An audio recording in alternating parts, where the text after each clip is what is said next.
How much cash can you now withdraw from your bank and carry in America without risk of being arrested or of having your assets seized? The ominous answer is that carrying even $1 in cash might give the government a pretext for such actions. Once upon a time, this question usually mattered only at the border. People were required to declare if they were carrying more than $10,000 in cash or negotiable instruments when entering or leaving the U.S. Failure to make a truthful declaration to U.S. Customs can result in the forfeiture of the money a person is carrying.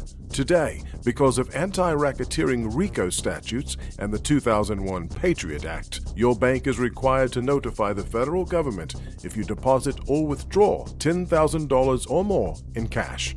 In effect, your bank is required to spy on your financial life in this way for the government.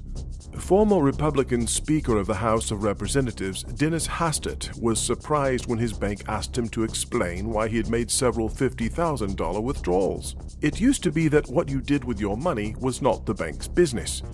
Hastert, ironically, helped pass the Patriot Act and should have been aware of this trap he helped make into a law that can now ensnare millions of us.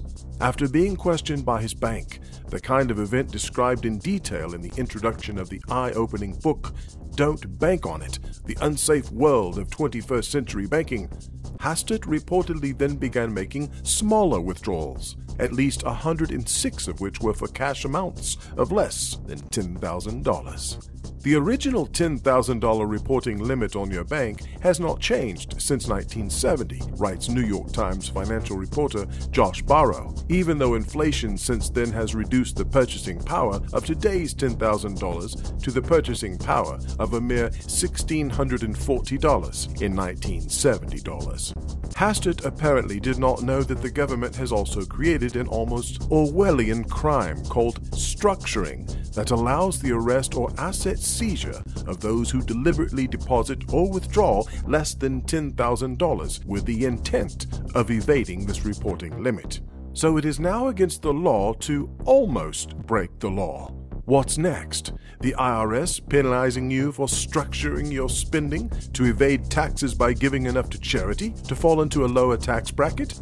This video was brought to you as a public service from Swiss America and its chairman, Craig R. Smith, who was offering his book, Don't Bank on It, free of charge, just for the asking. Simply click on the tag on your video screen to get your free copy of this engaging book that shows 20 major risks your bank account faces, as well as a variety of better, more secure ways to protect your assets.